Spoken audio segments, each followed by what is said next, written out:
que oferece o Windows, tá? Pelo um valor de $30, salvo engano, $35, algo assim.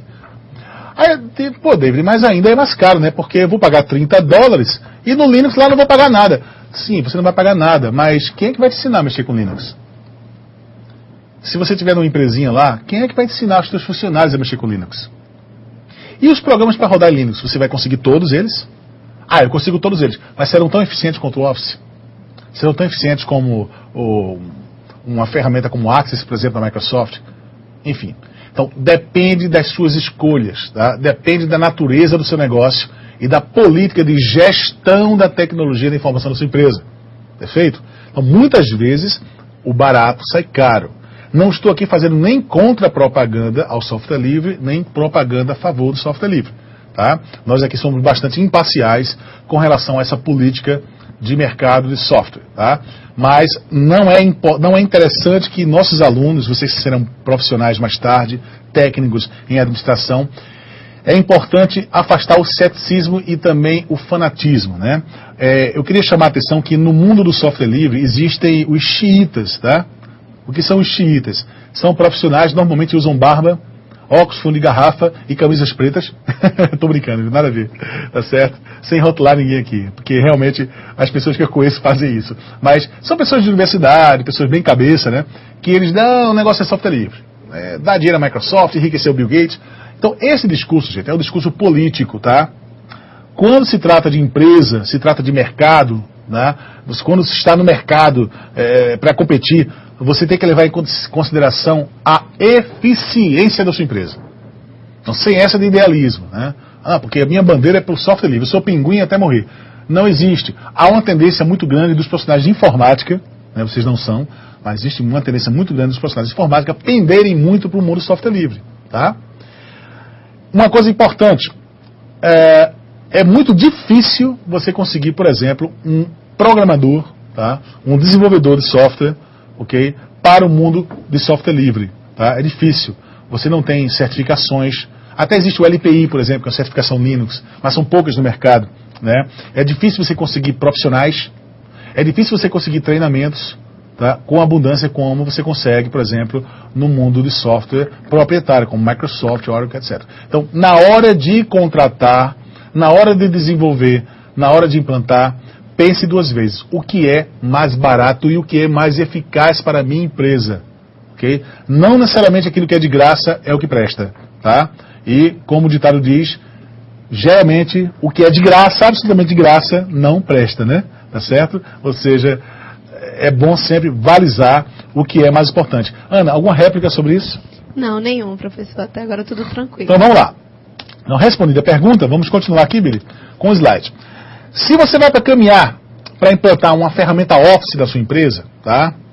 E aí eu quero chamar a atenção a vocês que, mesmo no mundo empresarial, cerca de 75% dos softwares são piratas. Tá bom, gente? Eu não estou aqui considerando software pirata, tá? Não tô, certo?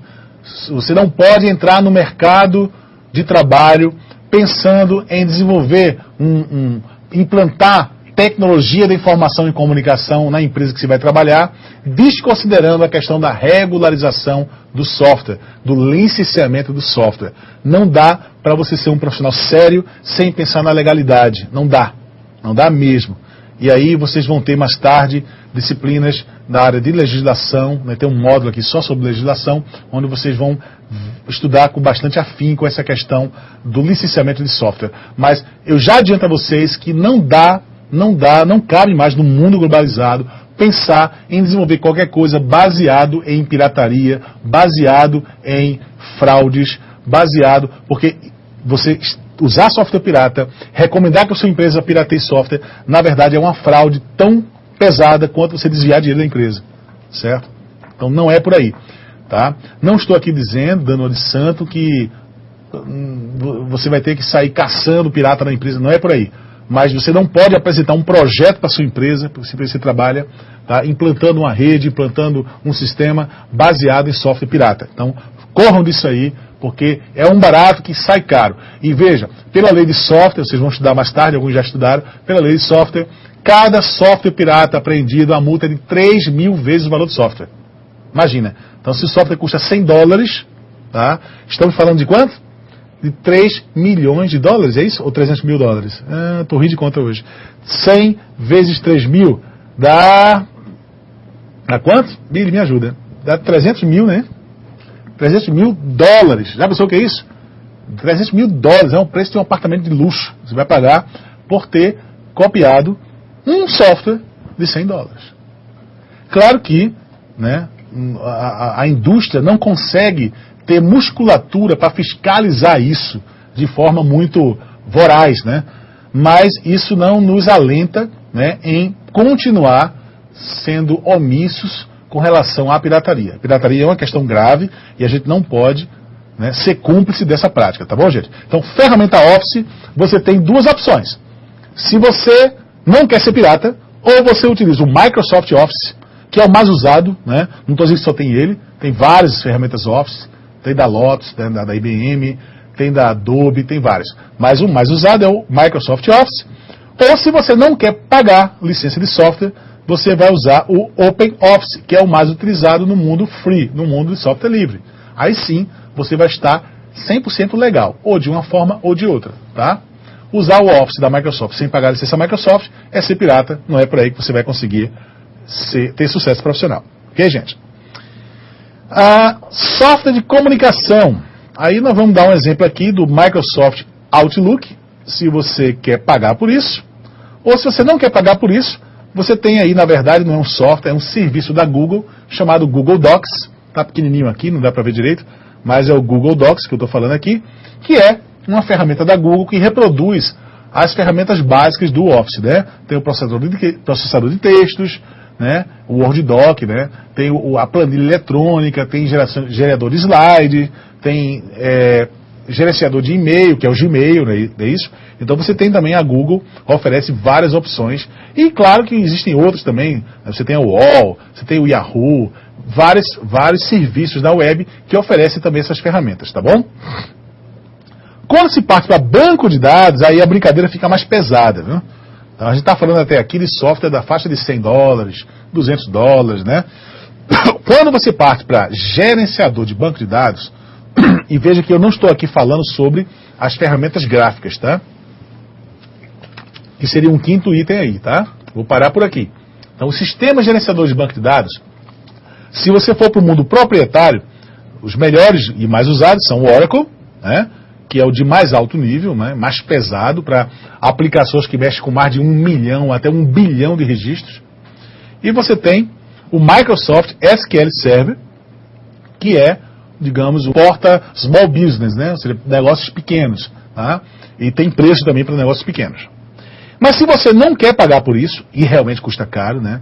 Só para você ter ideia, um servidor Oracle, ele pode custar, né? Um software para servidor da Oracle, um banco de dados Oracle, ele pode custar de $1.000 a $30.000, tá? Vai variar o número de usuários que você vai ter simultâneo, né? Para 5 já simultâneos, é $1.000. Para 10 simultâneos, aí vai para $5.000. E você pode ter configuração até $30.000. Depende muito do porte, do número de informações que você vai gerenciar com esse banco de dados. Já o SQL Server é uma solução mais leve.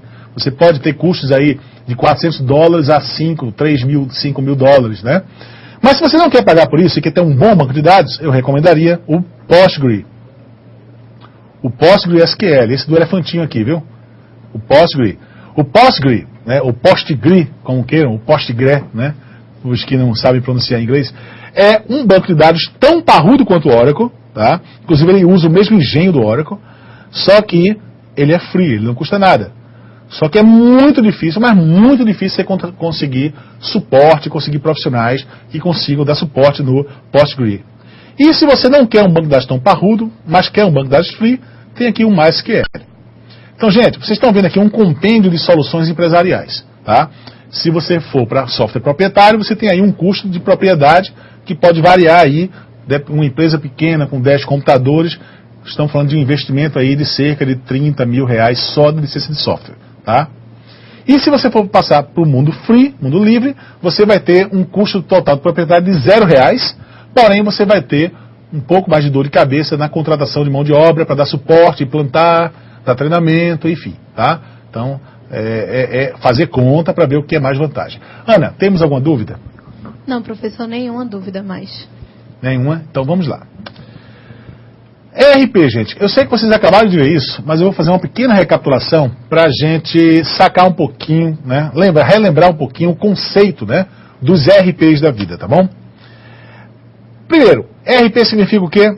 Enterprise Resource Planning, né?